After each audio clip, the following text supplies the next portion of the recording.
Assalamualaikum warahmatullahi wabarakatuh. Saya Alamin Farsetio Aseva dengan NPM 21082602607. Baiklah, saya akan mempresentasikan hasil presentasi saya tentang angioedem. Di sini saya akan mempresentasikan mulai dari definisi, penyebab, patofisio, hingga pencegahan. Baiklah, dimulai dari definisi. Angioedem adalah kondisi medis di mana terjadi pembengkakan pada lapisan kulit atau selaput lendir yang lebih dalam. Pembengkakan ini sering terjadi di wajah, bibir, tenggorokan, dan anggota badan. Kondisi ini bisa terjadi secara tiba-tiba dan bisa menjadi parah jika tidak ditangani dengan benar.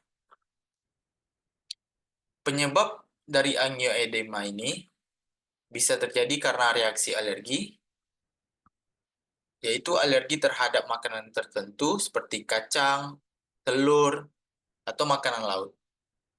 Lalu juga bisa alergi terhadap obat-obatan seperti antibiotik atau obat antiinflamasi non-steroid (NSAID). Atau juga bisa reaksi terhadap sengatan atau gigitan serangga. Lalu yang kedua ada angioedema herediter disebabkan oleh defisiensi C1 inhibitor yang diwariskan dari orang tua. Ini adalah kondisi genetik yang jarang terjadi. Lalu ada juga angioedema didapat. Angioedema ini terjadi sebagai akibat dari kondisi lain, seperti penyakit autoimun. Lalu ada juga idiopatik. Dalam beberapa kasus, angioedema ini tidak dapat diketahui penyebabnya. Selanjutnya, saya akan membahas tentang patofisiologinya. Patofisiologi dari angioedema dibagi menjadi dua jenis utama, yaitu angioedema yang dimediasi oleh histamin dan yang dimediasi oleh bradikinin. Angioedema yang dimediasi oleh histamin ini adalah jenis yang paling umum. Biasanya disebabkan oleh aktivasi sel, MAS, dan basofil. Terjadi pada reaksi alergi dan urtikaria. Lalu ada angioedema yang dimediasi oleh bradikinin disebabkan oleh produksi berlebihan atau degradasi yang menurun dari bradikinin. Terjadi pada kondisi seperti defisiensi C1 inhibitor yang baik yang herediter maupun yang didapat. Lalu penggunaan SH inhibitor, obat yang menghambat enzim pengubah angiotensin. Lalu bisa juga terjadi karena NSAID, penghambat siklooksigenase, yang dapat mempengaruhi metabolisme asam arakidonat. Lalu ada genetik. Angioedema herediter dapat disebabkan oleh mutasi pada gen F12, angiopoietin 1, dan plasminogen.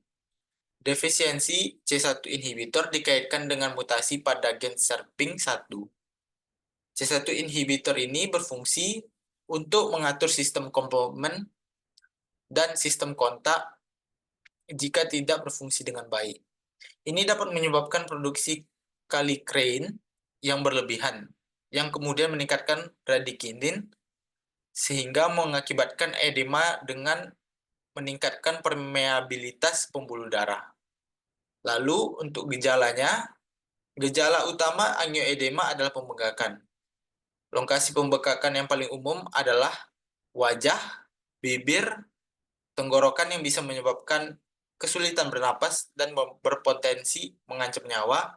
Lalu ada anggota badan seperti tangan, kaki. Lalu ada juga gejala lain yang mungkin terjadi adalah rasa nyeri atau ketidaknyamanan pada area yang bengkak, serta gatal yang sering terkait dengan reaksi alergi.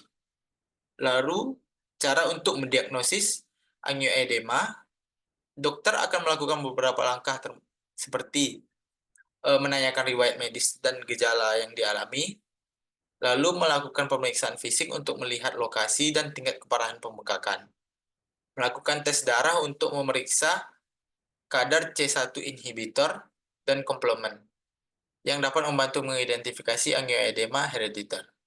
Lalu ada tes alergi untuk mengetahui pemicu spesifik, lalu tes genetik untuk kasus angioedema herediter.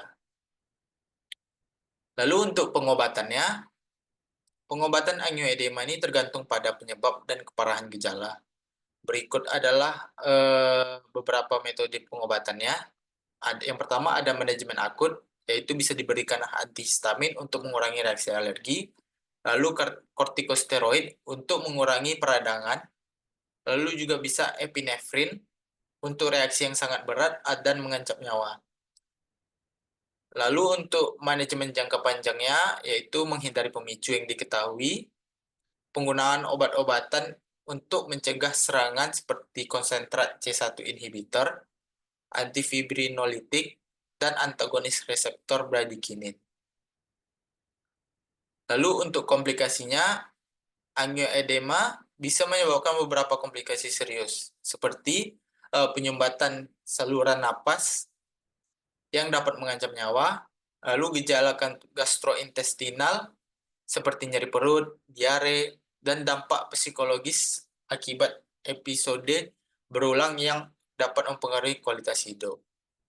Untuk pencegahannya, untuk mencegah angioedema, penting untuk mengidentifikasi dan menghindari pemicu yang diketahui, lalu melakukan pemeriksaan rutin dengan penyedia layanan kesehatan, lalu mendapatkan pendidikan tentang manajemen darurat, terutama jika Anda memiliki riwayat angioedem.